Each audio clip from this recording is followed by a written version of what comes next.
Alright, this is the inadvertent part 2. I hit the wrong button. Instead of doing a continuous video, I ended up hitting stop. So now I got to make a second video, and I'm not going to edit the two together. I'm just going to put them on two separate videos. So here's our fluid section. We're going to stick it in our vise, and I just clamp it right here. So now it's in the vise. So you can see that's the top of the piston. And let's see if we can adjust this a little better here so you can see what we got going on. I know you want to see the part, not me. Alright, so we're going to get our packing nut removal tool. Now this is what I use. You can find these in a variety of places. But if you can't find this, if there's slots here, if you'll stick a screwdriver or a punch in it, tap it, it'll loosen right up. They're not on very tightly, so you just virtually no pressure at all. Unscrew this, and we're going to set this to the side. Now earlier I showed you the ball guide that was underneath. The ball guide is kind of tough to get out when it's been sitting for a long time. So what I like to do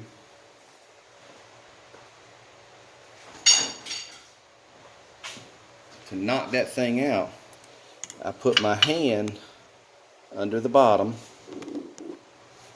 down here, and I'll hold it right here, and at the same time I will hit the piston with a hammer to push it down, to actually push that ball guide through.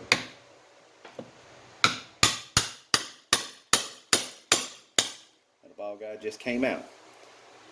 Alright, that's just something I do to get this out because of years of being in there. They can be difficult to get out if you don't have something pushing from the other side. And if you're not careful pushing from the other side, you can damage it. So the piston actually hits uniform across the top side of this, and actually will push it down without much effort. So now I'll tap my piston down a little further. Turn the fluid section this way so you can see what we got. So there's your bottom of your piston. That's the outlet valve right there, and it just pushed your ball guide out. So now we already loosened this, so we're going to take this, unscrew it, pull it out. Piston comes out, so we're going to take a look at our piston, and we're going to take a look at our cylinder.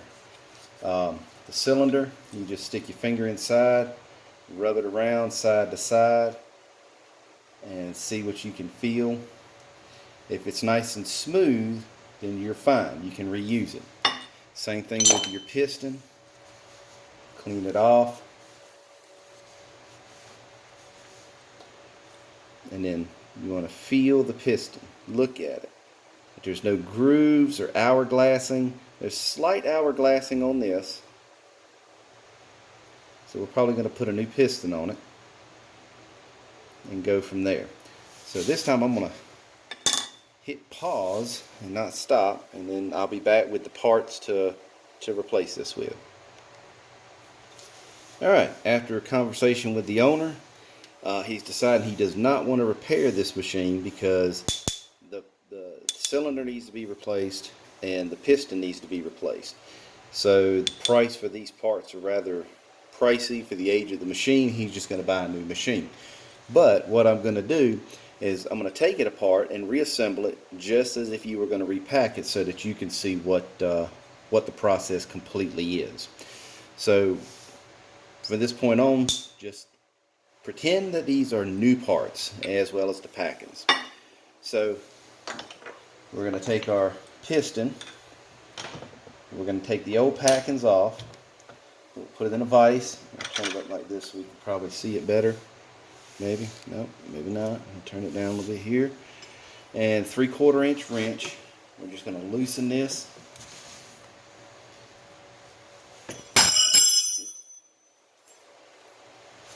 Now this setup here is a little bit different on here versus other Gracos.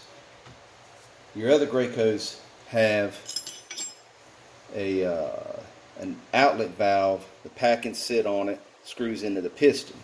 In this case, there's an actual nut here as well, so you want to save this. Your ball is sitting in there. It's held in with some crud. Loosen all that crud up. Like I say, remember we're saving these parts here because I'm going to put it back together with the old parts because the customer does not want to fix it. So there's the ball. So we're going to set that to the side. Now we've got our outlet housing here with the packings on it. So at this point, when you're getting ready to do this, go ahead and pre-soak your leather packings for your upper and lower while you're doing this. So what we're going to do is I'm going to stick the nut in the vise. Don't clamp down on it too tight because you don't want to damage it. And then we're going to loosen this up. You see, it wasn't real tight.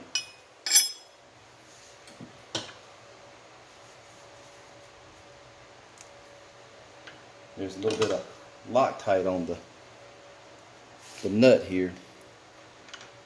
Use the red Loctite on it.